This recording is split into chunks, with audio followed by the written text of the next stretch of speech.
For today's review, it is the modern retro future dungeon crawler Quester, a game that merges old and new design into something quite original, provided you don't mind the color neon green.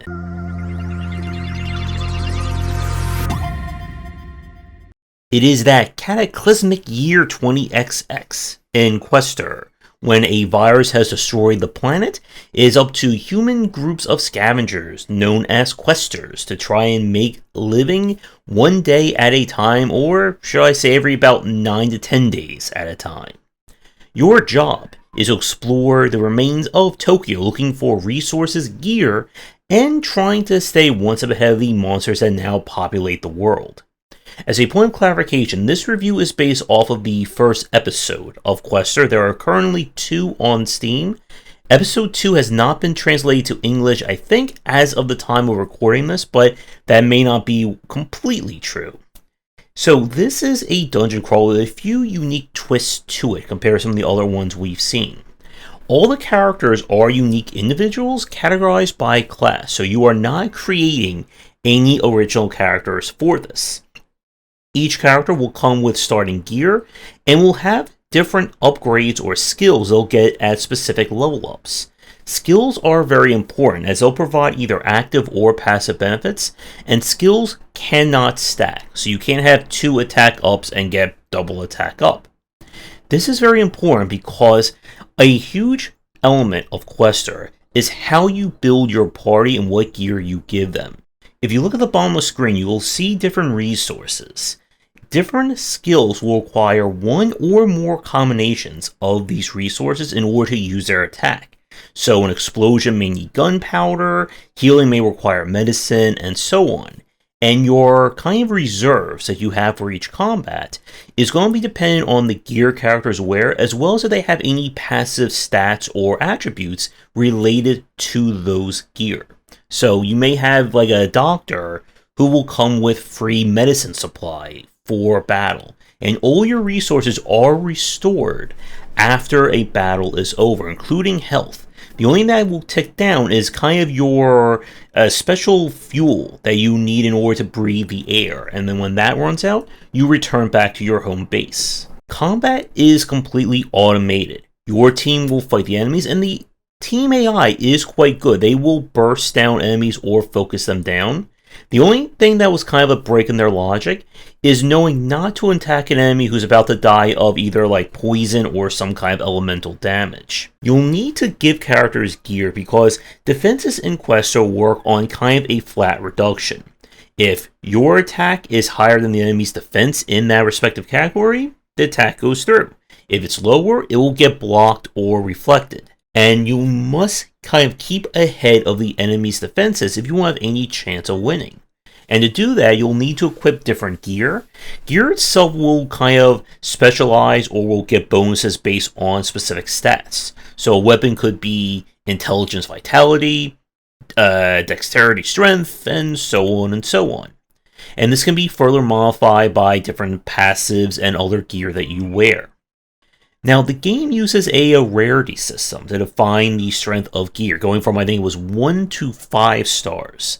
The higher the rarity, the gear will come with more passive and active skills, allowing you to gain more benefits. And this isn't very important because every character can only equip up to 3 pieces of gear, 2 weapons and 1 kind of accessory. So the strategy here is kind of figuring out how you want to build your team, provide the characters you get. And that is a very interesting aspect of Quester. When you start a new game, the chosen Questers that will appear during that run are going to be randomly chosen. So you won't know who you're going to get. This is a very big deal because, again, with each character getting access to unique skills and traits, you're going to have to kind of build your party accordingly. And the game features a new game plus, just keep adding pluses mode, where every time you restart, the enemies get harder, and more characters will kind of show up in the world, more the higher quality weapons, and it's kind of there if you really want to push things that far. Exploration is done entirely through the dungeon crawling. There are secret doors, fake walls, and elites and enemies you'll need to fight. You need to fight the elites because every time you kill one or a boss, it will raise the level cap. that your characters can achieve, which will unlock better stats, and of course get access to all their skills. And you are definitely going to want to hit max level if you want to take on the game's final boss. I don't believe the maps are randomly generated. If someone who's played the game more than I can confirm that, that would be fantastic. This is definitely a kind of party composition beats all kind of game. And with the different characters and the very wide variety of gear you're going to find, there are a lot of potential ways to win, break, or get crushed by this game. For my run through, I went with kind of like a heavy debuff strategy, using kind of flashbangs and other devices to weaken the enemy, while my glass cannon style characters would just pour on the damage. The only time I need to adjust was for the game's final boss, in which I actually had to do some healing on top of all that damage.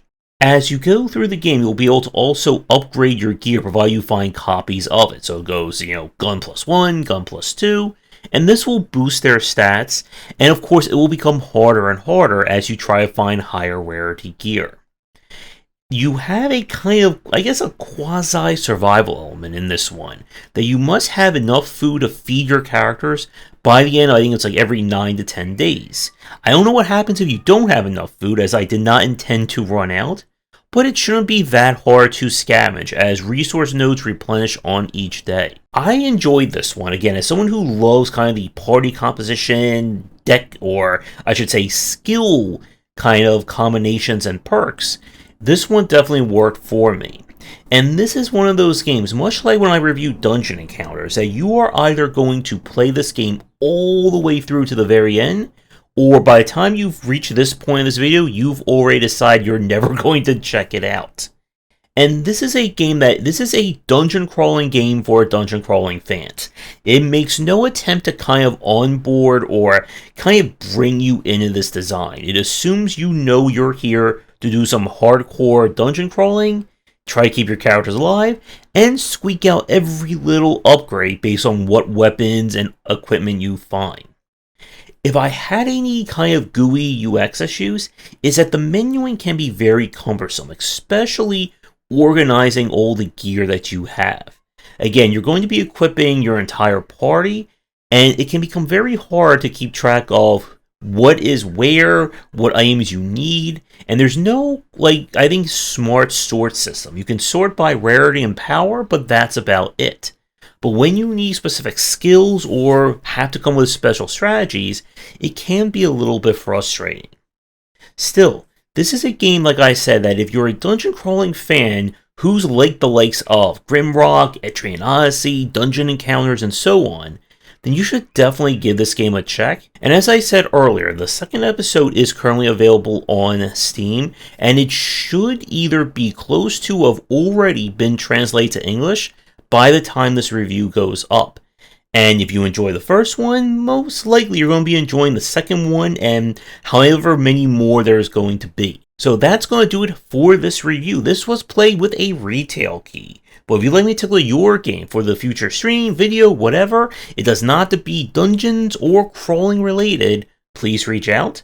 And with that, have a great rest of your night. Thanks for watching, and a special thank you to our Patreon supporters. If you enjoyed the video, do the YouTubing stuff, be sure to visit our Discord and Patreon, and you're interested in more in my thoughts on design, check out my game design books.